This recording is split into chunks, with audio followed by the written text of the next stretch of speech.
Well, seems the dust is finally settled, no? Well done, friend. I am truly happy for the Dream Chasers on Penacony. The cosmos's brightest and, let's admit, dimmer intellects are now at their service.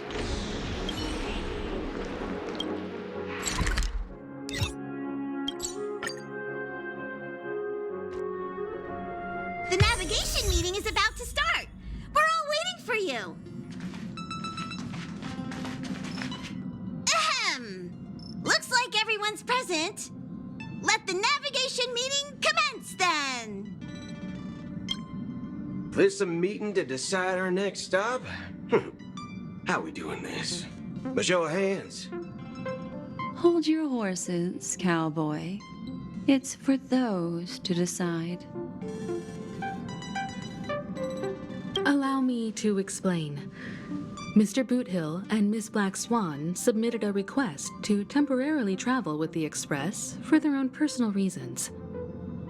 As you all may know, the Astral Express never declines any passenger whose heart yearns for the distant stars. Therefore, they will be traveling with us for a while until they reach their destinations. Whoa, the Express is going to be much livelier now. But, Miss Black Swan, you better not use your memo keeper abilities to pull any pranks. Understood, Miss March. I promise you, you'll never see me in your room while you're taking a break. Don't! You're freaking me out. All right. Now that everyone's met everyone, we can continue our navigation meeting. Firstly, Pom-Pom wishes to thank everyone. If it weren't for you all unearthing the truth about Penacony, Pom-Pom would have never known where Mikhail and the rest had gone. What they had to go through was regrettable, but I reckon they all fulfilled their wishes. And it was thanks to all of you. Thank you, everyone. Now then, we come to the crux of this navigation meeting. We must decide on the Express's next stop. Let me introduce our current options. The first choice is from Himiko, the oceanic planet of Lushaka, a planet composed entirely of water. Many aquatic races reside there. Of course, it's also the home planet of the venerable, nameless Mikhail. The second choice is the agate world Melustanen, suggested by Welt. It's famed as one of the initial sites of the Stellaron disaster and the place where the beauty Idrilla ascended. Today, it's celebrated as a planet of undying allure. The third choice is Edostar, a planet nestled within a vast ion storm region, currently under assault by the Antimatter Legion. However, the distress signals from there have recently ceased, prompting the IPC's wish for us to check in on the situation. The last choice, courtesy of Black Swan, is the glass belt Petravia, a massive belt of asteroids that was turned to glass by the Lord Ravager Zephyro. These days, it's apparently known to house one of the branches of the Morning Actors Troupe. Ooh, so many options. I'm seeing stars already. Next up, everyone will select the destination that they wish to visit, and then we'll put it to a vote.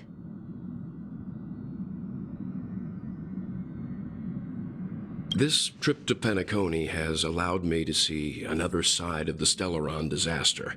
In terms of symbolism, the state of the dreamscape bears a striking resemblance to the agate world. Visiting it might deepen our understanding of the Stellaron. That makes sense. If that's the case, I vote for the agate world too. I personally think the situation on Edostar might be more urgent. As nameless, should we not extend a helping hand? March is right. Though the fact that the distress signals have ceased means we're probably too late. But I still think we should investigate the situation there. 3 votes for the agate world, 2 for Edostar. Looks like we have a winner! Next stop, the agate world, Melustanen! Then this navigation meeting is adjourned. I'll go check the warp jump coordinates. Everyone can catch up on some rest in the meantime. When it's time to make the jump, Pom-Pom will make an announcement. There's still some time before the jump. What should I do? How about a chat? Over here. This Astral Express sure is comfy. But I got one tiny problem with it. How come there ain't no potent drinks on this ride? I can live without malt juice. At least stock something else. Like that white gem.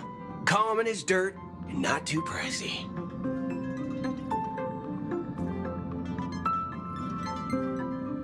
Oh, well, that's different kind of strong. All these years out in the wild, and now I'm bunking in luxury. Gotta say, it's quite the treat.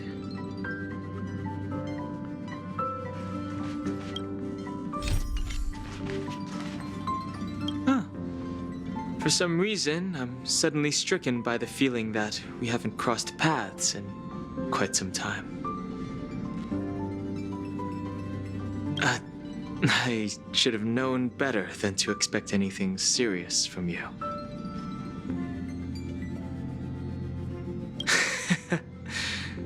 Got it.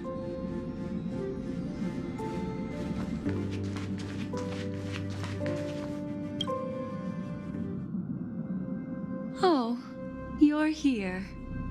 Seeing your reflection among the stars in the porthole really does seem somewhat surreal. How about it? This journey of beautiful dreams. Was it to your liking?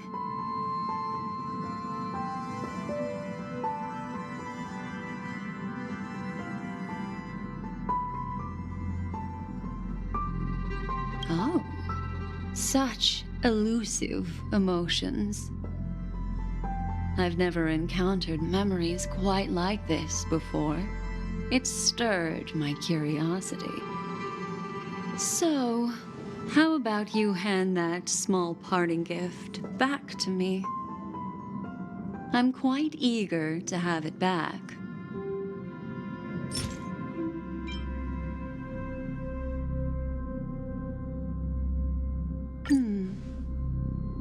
Oh?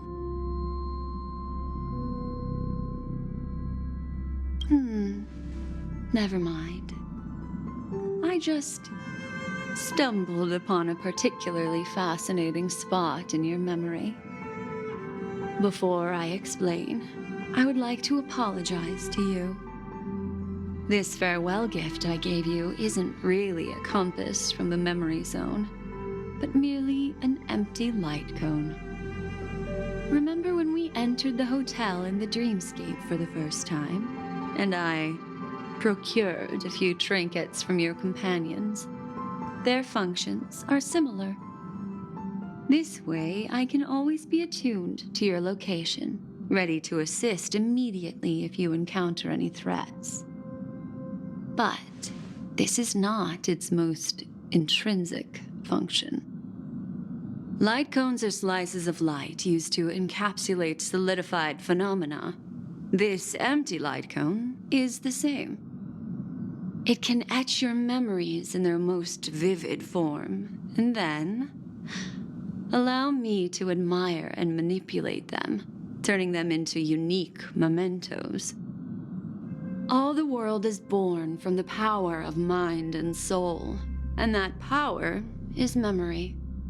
To prevent ourselves from being forgotten by the world, we must make the world remember us, or use our memories to recreate it.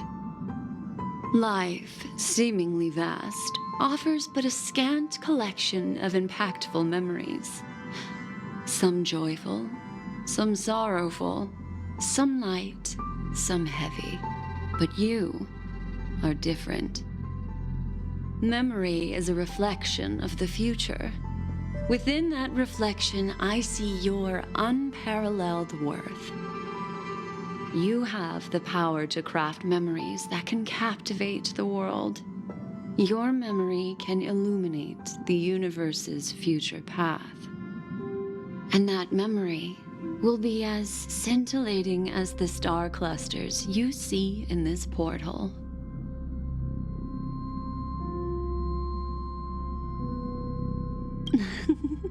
How adorable. But do you know the deeper meaning behind it? The reason is simple.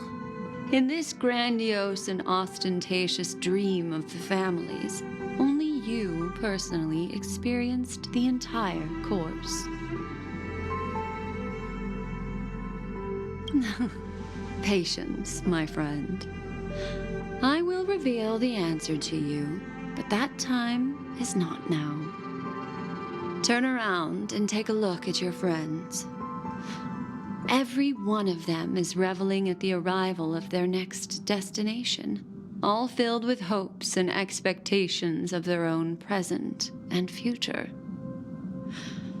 Revealing everything at this moment would be a bit of a buzzkill, wouldn't it? I'm looking for an opportune time, a time when you're totally at ease. Perhaps when the night grows hazy and you're about to drift off would be the most opportune. How about one fine night? I will prepare the candles, aromatics, and even a cushy couch to create a cozy dreamland for you. And then I will tell you the answer in the form of a little bedtime story to lull you to sleep. Hi! Hello! Attention all passengers! The express is about to make the jump. Please be seated and hold on. It looks like we're finally about to set off. There are countless gleaming memories out there waiting for us.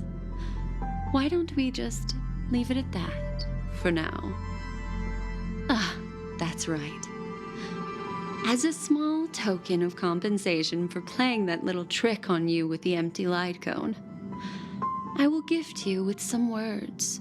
They hold great significance to me. Life is akin to a winding labyrinth where memories serve as our sole companions. You'll remember these words dearly, won't you? In the year 2158 of the Amber Era, the first year of the new epoch, the universe resumed its intended trajectory. The kindling of conspiracy smoldered in Penacony, the land of the dreams. Failing to erupt into a blaze, it instead flickered briefly on Klapoth's anvil, before vanishing in the blink of an eye. The dead and those fated to die remain in their eternal slumber, while the living find solace in deep sleep. All clamored in a cacophony of silence, and then went about their own ways. The cosmos emanated a vitality characteristic of a new era, all for the modest price of a brother and sister's mild grief. Babies are born as stars extinguish. The silver rail unfolds. The story of the Astral Express comes to a close, yet it also embarks anew. Time marches forward, heralding the arrival of a new chapter in the history of trailblazing expeditions.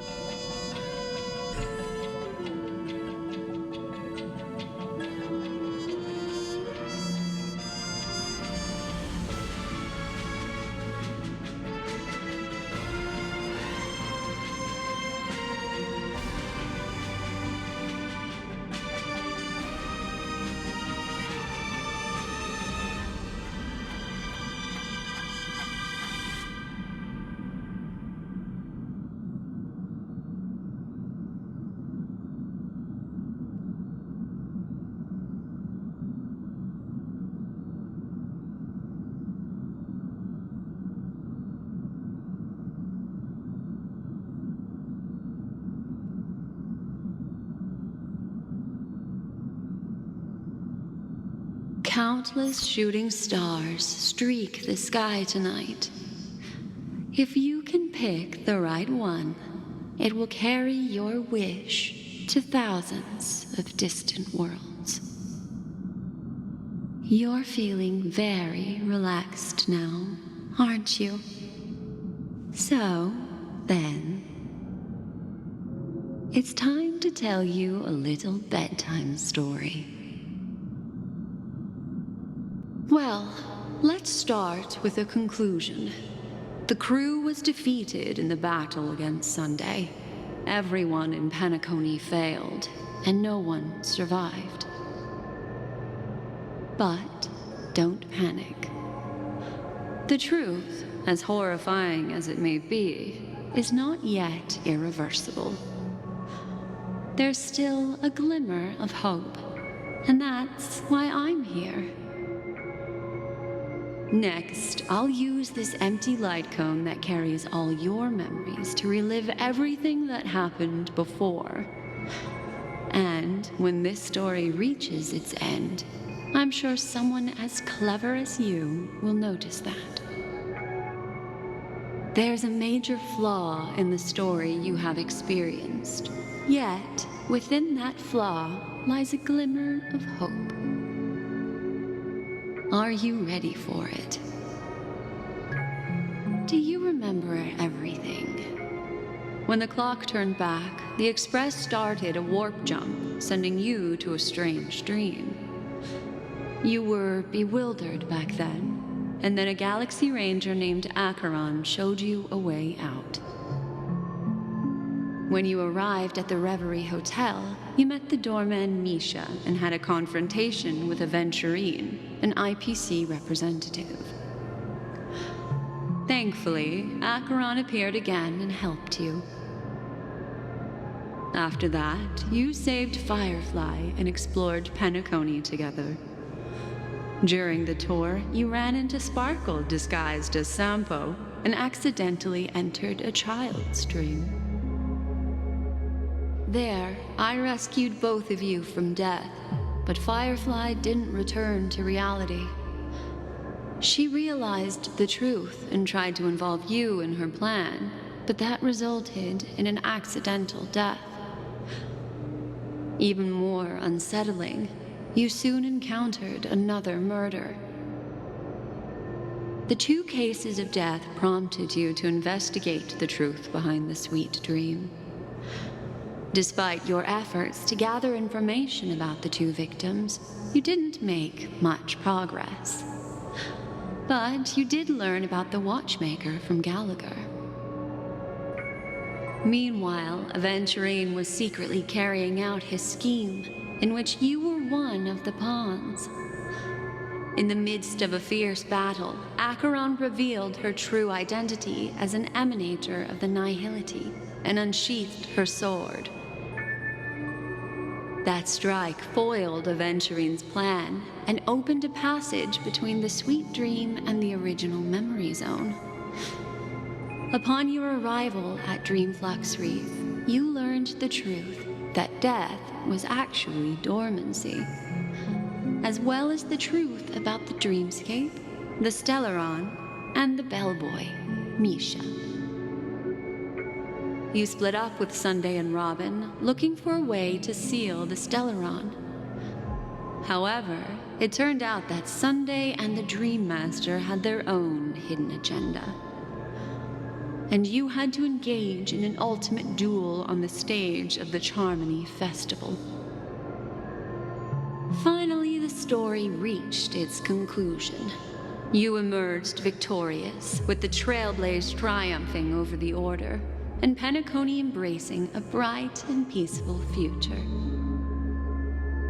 This marks the end of the thrilling journey in Penacony.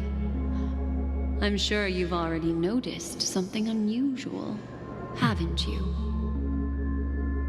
The major flaw, which contradicts all the known information, hides in this story.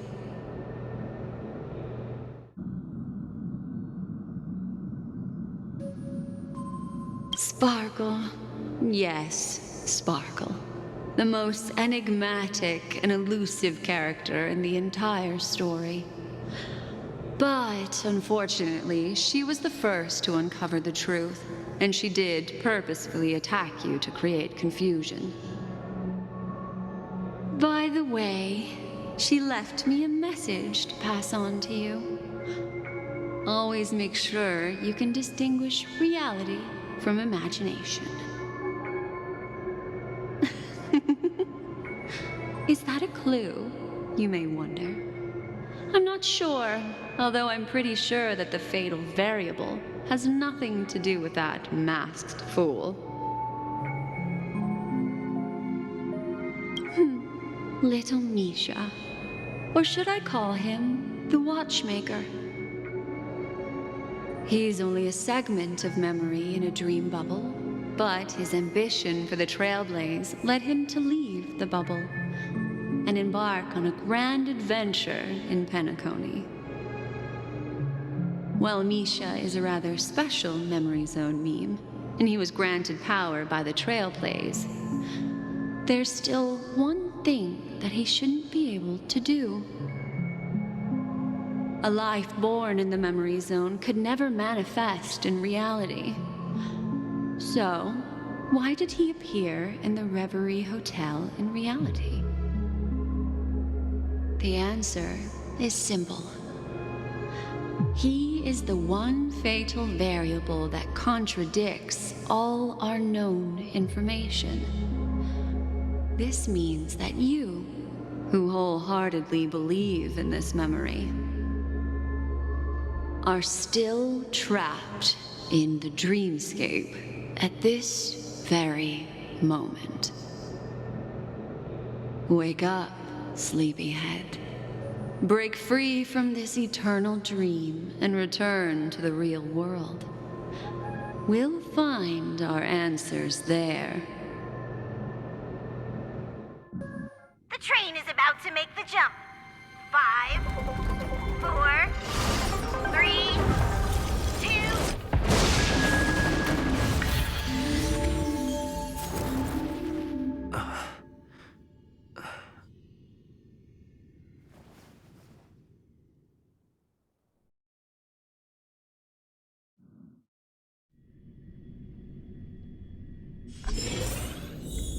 This way, darling.